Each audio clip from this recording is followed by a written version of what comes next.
Hello students, आप सबका स्वागत है। आज की हमारी कहानी का नाम है टोपी, जिसके लेखक संजय जी हैं। बच्चों, ये कहानी एक लोक कथा है। यहाँ पर टोपी को शक्ति और इज्जत का प्रतीक बताया है। इसमें लेखक ने दो बातें कहने की कोशिश की है। पहली बात तो ये कि जो पावरफुल लोग होते हैं वो अपनी पावर का गलत इस्तेमाल करते हैं। वे लोगों से काम करवाते हैं मगर उनका पैसा नहीं देते, यानी मेहनताना नहीं देते हैं। इसीलिए लोग उनका काम पूरे मन से नहीं करते हैं।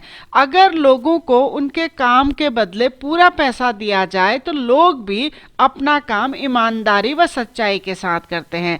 दूसरी बात, लेखक ये भी कहते हैं कि अगर किसी काम को करने के लिए आपके मन में दृढ़ इच्छा शक्ति है तो कोई भी लक्ष्य यानी टारगेट असंभव नहीं होता और कोई भी मुश्किल आपका रास्ता नहीं रोक सकती है। चलिए अब आपको कहानी सुनाते हैं। कहानी के जो मुख्य पात्र हैं वो है एक गौरैया का जोड़ा। गौरैया यानी स्पैरो, जोड़ा यानी जिसमें एक मेल गौरैया है और एक फीमेल गौरैया है। दोनों गौरैया एक दूसरे के बहुत अच्छे साथी थे और दोनों के बीच में बहुत प्रेम था। दोनों जहां भी जाते एक साथ खाते पीते हंसते रोते, यानी दोनों अपने सारे काम एक साथ करते थे और खुश रहते थे।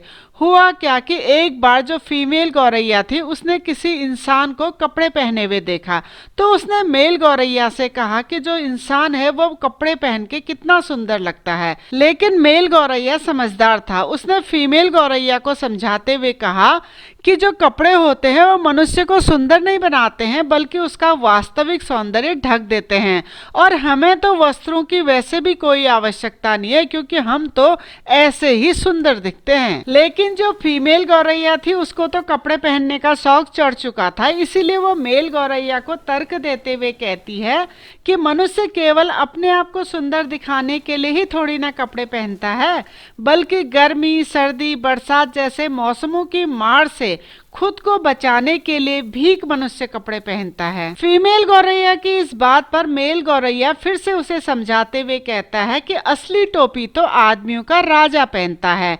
वैसे कुछ लोग इस टोपी की इज्जत बचाने के लिए दूसरे लोगों को टोपी पहनाते हैं।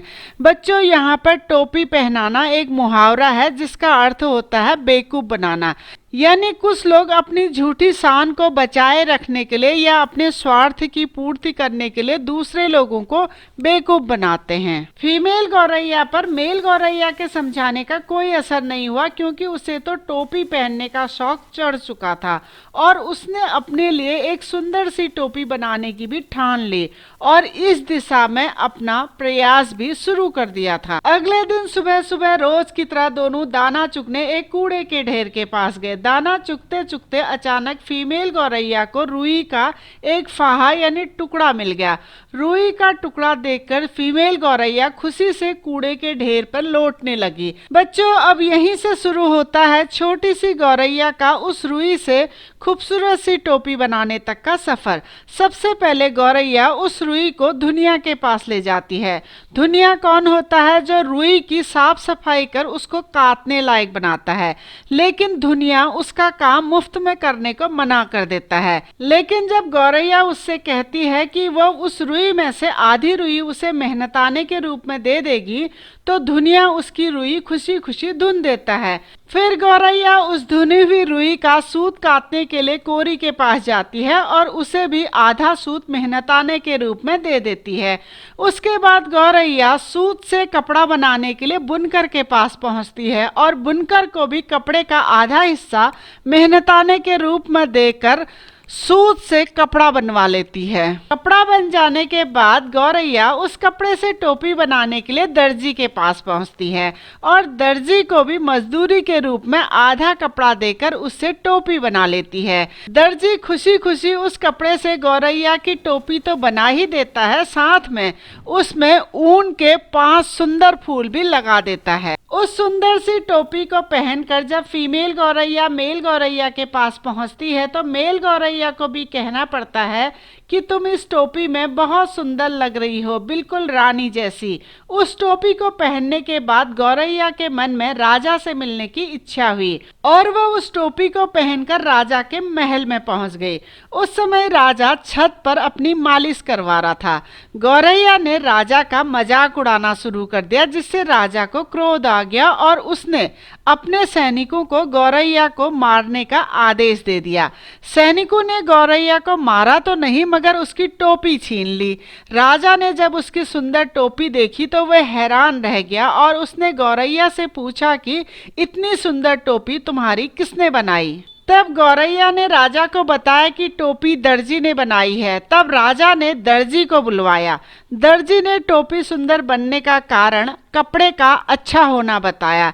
इसी प्रकार फिर राजा ने एक एक कर बुनकर, कोरी और धुनिया को भी अपने राज दरबार में बुलाया। सभी ने राजा को बताया कि गौरैया ने सभी को उनकी मेहनत की पूरी मजदूरी दी थी, इसीलिए उन्होंने भी ईमानदारी से उसका काम किया। उधर अपनी सुंदर टोपी को छिनता हुआ देख गौरैया जोर जोर से चिल्लाने लगती है कि उसने तो हर व्यक्ति को उसकी मेहनत की पूरी कीमत चुकाई है, इसीलिए उसकी टोपी इतनी सुंदर बन पाई है। राजा तो बहुत ही कंगाल है और वह प्रजा को बहुत अधिक सताता है। अब उसने मेरी टोपी भी मुझसे छीन ली है। खुद तो पूरा पैसा देकर अच्छी टोपी बनवा नहीं सकता। अब राजा को भी लगने लगा कि गौरैया कहीं उसकी सारी पोल न खोल दे। यह सोचकर राजा ने गौरैया को उसकी टोपी वापस कर दी। गौरैया ने अपनी टोपी पहनी और जोर जोर से चिल्लाते हुए कि राजा डरपोक है, इसीलिए उसने उसकी टोपी लौटा दी, वहां से उड़ गई। तो बच्चों, ये था टोपी कहानी का सारांश। उम्मीद है आपको समझ में आया होगा। अगर आप इसी कहानी को विस्तार पूर्वक पढ़ना चाहते हैं तो आप हमारी वेबसाइट keepinspiringme.in में विजिट कर सकते हैं। डिस्क्रिप्शन में मैंने इसका लिंक दे दिया है। अगर आपको वीडियो पसंद आया हो, इन्फॉर्मेटिव लगा हो तो प्लीज़ चैनल को लाइक करें, सब्सक्राइब करें और आने वाली वीडियो की इन्फॉर्मेशन के लिए बेल आइकन को दबा दीजिए। धन्यवाद।